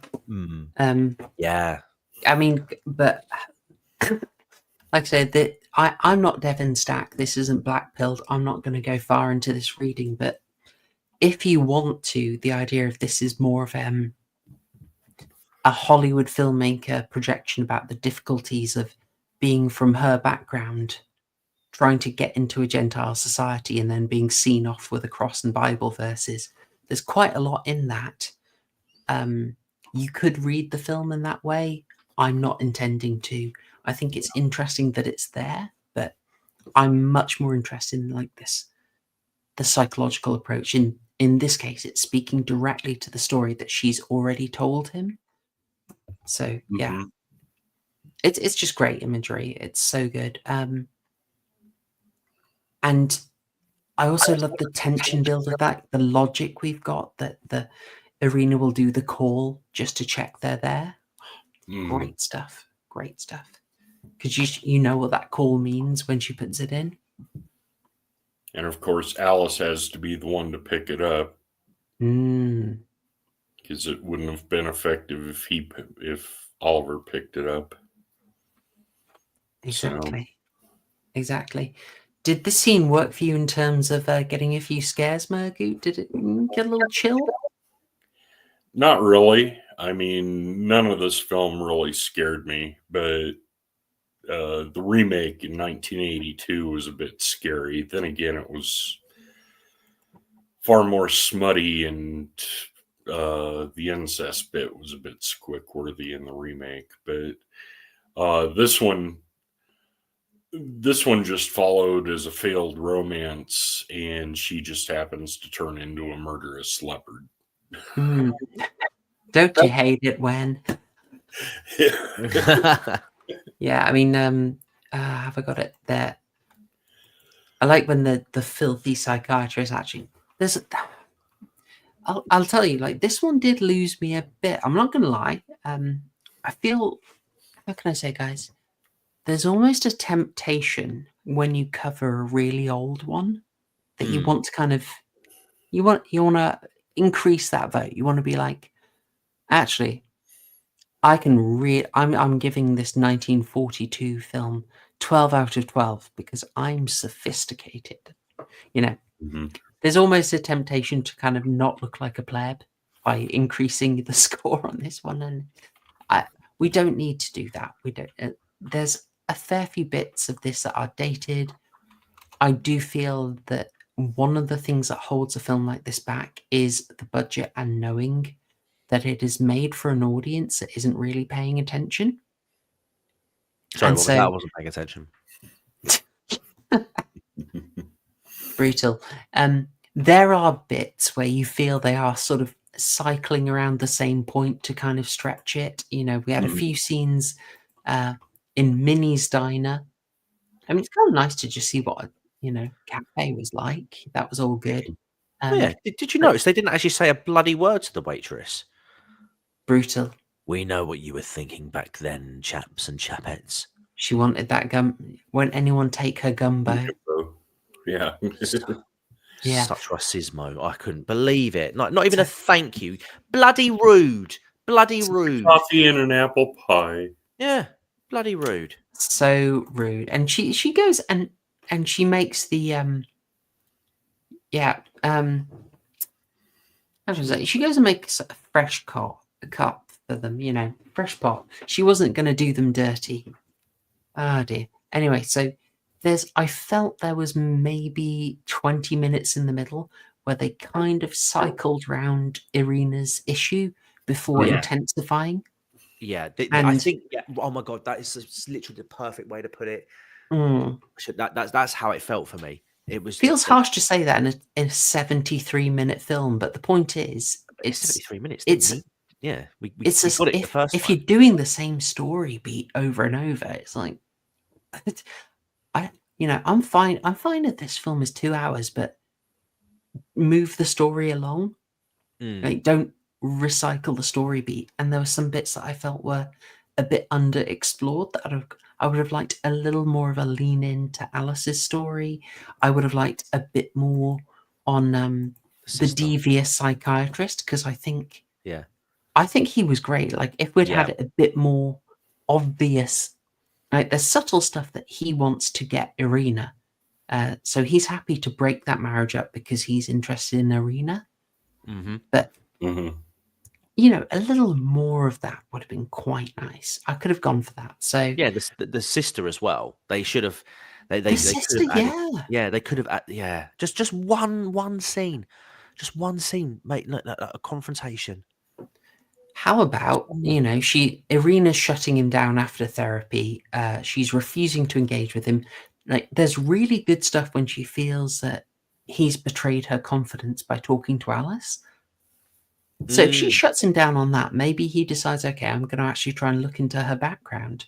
So he tries to find that woman. Yeah. Good opportunity. Do a bit of a delve. Could have a bit of a scare, you know. But I just felt, as I said, and I'm glad you agreed, it's like we repeated a beat a few too many times, and it just felt like it treaded water for about 20 minutes. Yeah. It was slow. Definitely. Just it felt like I was on a treadmill going nowhere. But I was tempted to speed it up a lot. Oh, bless. 1.25. You feel very bad when you're feeling that about a 73-minute movie, but what can I say? After this, I mean, we get to our finale. How do we interpret this? How do we interpret what we saw at the finale? The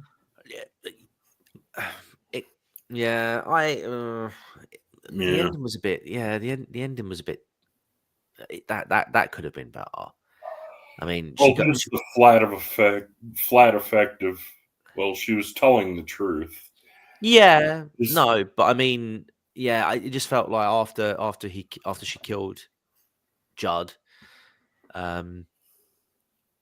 she goes off to the zoo with the key that she stole earlier, and just opens the cage, and like the panther like brushes past her, and somehow that's enough to like completely end her life. Well, it moves. She has half the sword stuck in her. Oh, was that? Oh, I missed that. Yeah, sorry. That would also contribute. To be fair, okay. I'll when Dr. Judd stabs her, he breaks off the sword, and then they find the cane handle and half. Oh, of course. Yeah. No. Yep. You're right. Yes. Also, for a little translation of 1940s film, he forces a kiss on her, and then. Okay, put on your subtext glasses, chat. Runs and then he gets his sword in her. Yeah. Oh, great. Right? Wink, wink. Okay. Yeah. Oh, that Hays Code, boys? He forces the sword through her. Wow. But she's still kind of carrying that around, you know? Yeah. Thank you, Hays Code, Very So it's cool. more like teeth then. More like teeth. Yeah. Sure, baby, whatever. Yeah. Yeah. Well, hang on. The Enriab has done the callback there. Yeah. He is nicely done. It's a book ending. It's book ending. I mean, for the reading, basically, as we said, this is about the repression of desires. She's given up at the end, and so she's unleashed the beast, as they would say in the execrable Purge series. But in doing so, it's all over anyway. So that's why the panther is instantly offed, and she has just collapsed with it. It's the idea of almost, a death to self. So she's unleashed the beast. She has given up on her old identity, and she's, full on shadow self, as it were. Yeah. In the end scenes of the remake in 1982, she gets tied down to the bed, and Oliver has his way with her. She turns into the panther while she's still tied down. And then the end scene, Oliver, you see Black Panther in the cage, and Oliver and Alice are at the zoo in the Black Panther's arena. Mm. And she purrs and then growls at him. It's Natasha Kinski is absolutely beautiful, but that movie is goofy, and the whole incest plot with Malcolm McDowell is just squick-worthy. Look, with Paul Schrader, you roll your dice and take your chance. We had, and we should specify Paul Schrader wrote that, and you'll probably, if that's ringing a bell, folks, Taxi Driver. He wrote Taxi Driver. I'm just going to hijack this, since chat recommended this a while ago when we covered Mute Witness. But quite a few of you named several films, one of which was Hardcore. Hardcore, written and directed by Paul Schrader. Is that one with Gregory Peck about...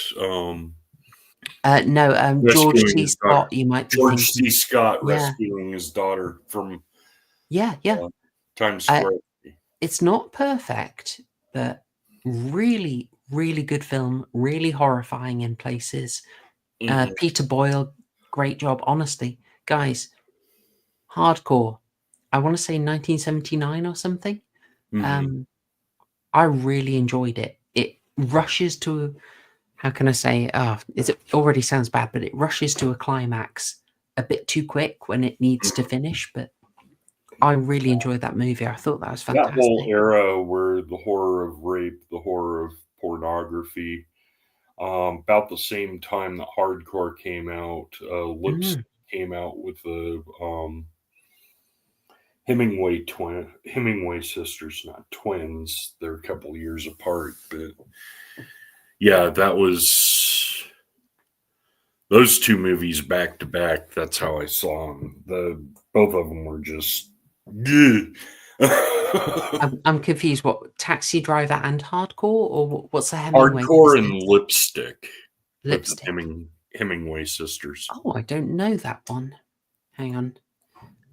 Let me look that up quickly. Sorry, folks, you're going to hear me typing just because I have no short-term memory. 1976, I'm guessing? Yep, got him. Oh, interesting. Oh, hey, Chris Sarandon. Nice. Thank you. Okay, folks. We've kind of... TCG, were you, like, wildly off from us on the interpretation of the ending, or were you sort of there as well in what it represents? Oh, hang on. He's on a BRB. Whoops. Never mind. Looking at this, I know this is before it. It does make me think Casablanca. A little bit. Not as poignant. No. It's very unemotional, aside from her being upset seeing Irina and the cat dead. But yeah, This one, for it being a throwaway B movie when it was made, it actually made it to the Library of Congress and the Criterion. Mm. It's actually a decent movie, if a bit slow, but just for how well it was made. Mm. No, absolutely, absolutely. I think the Enriad put it very well. On the surface, it seems goofy, but with a little thought, there's a heck of a lot in it. It's not perfectly made. It was rushed. It was low budget.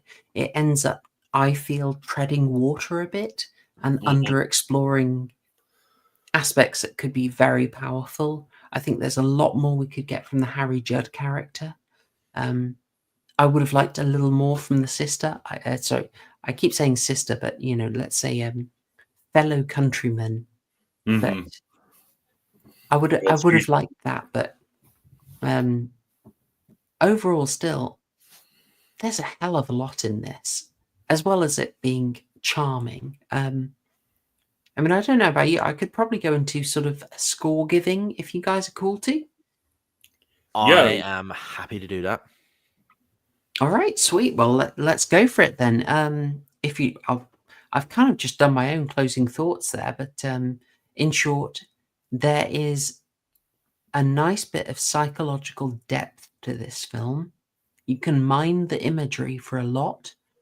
If the psychiatrist genuinely is using an orgone ray, which I may be totally reaching on, then this film gains an even bigger reference. Trail of breadcrumbs you can follow, which hopefully we've dropped for you, so you can look up some Wilhelm Reich in your own time. God.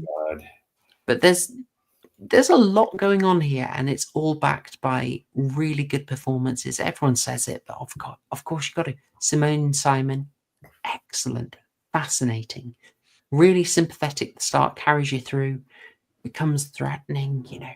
It's fascinating. It's good stuff. Now, was I totally gripped? I can't say I was, but I still don't feel my time was wasted. I'm giving this more of an 8. It's an 8 for me. Sort of, there's limitations it couldn't really help, so that may seem harsh to you, but I think I'm being very subjective there. So for me, it's 8 burgers. And I do want to be very specific here. I'm going to need a pickle score as well. So it's quite mild. This is a mere 2 pickles out of 12. So 8 burgers, 2 pickles. Right. Very, very gentle pickles. Low pickle factor. And Murgoot, would you like to go next? Well filmed, well choreographed, good sound work, good Foley work, interesting imagery. They did things well on that front. Just a bit too slow in the middle and too flat of effect at the end. It is a classic. I do recommend everybody watch it. I give it 7 burgers and 2 bread and butter, slightly sweet, slightly sour pickles. And about the orgone ray, if you guys dive into orgone energy, you will probably be pointed to just for the gay reading. The orgone energy will probably lead you to the U.S. military experiment of the gay bomb. What? Ooh. Isn't that a Tom Jones song?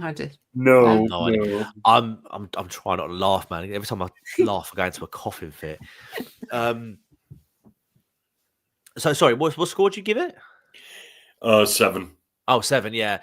And 2 pickles. And 2 pickles. I will admit, prior to this conversation, I was going to give this quite a harsh score actually, just because like I said to you in before we went live, it wasn't really my cup of tea personally. I would have given it about a 4 at the time prior to the conversation, just purely because it wasn't my sort of film. I did struggle to get into it. That being said, now I've had a little bit more time to reflect on it, and the fact that we've sort of highlighted some of the other aspects of this film. I am actually prepared to push that up quite significantly again to a 7, along with Murgoot. Again, the story is coherent. I won't say it is an incoherent story, but no, I completely agree with you, Horror Show. The sort of I didn't quite like the looping around the storyline when it came to why she can't get intimate. We're talking a film that was 73 minutes long. If it was a longer film, yeah, maybe something like that to remind the audience would be okay. But yeah, we were quite limited with the time that we had, so I felt like we needed to, like these shorts, we had to try and press ahead with the story. But it did that a lot better in the second half of the film, admittedly. I also, again, like, visually for a 1942 film, yeah, brilliant. I don't know what Stephen King's talking about. He clearly doesn't know anything about horror, which is ironic given the fact that he is a horror writer. But yeah, the sets seem fine. Again, you talked about the limitations with the visuals and the effects, but I think they worked around that splendidly. Using shadows to illustrate the panther, and like the stalking scene was great. I'm sorry, it was one of my favorite scenes, and to find out as well that this was the film that essentially birthed the jump scare, Luton's bus, as it's, again, I didn't know that until today as well, so that's pretty cool.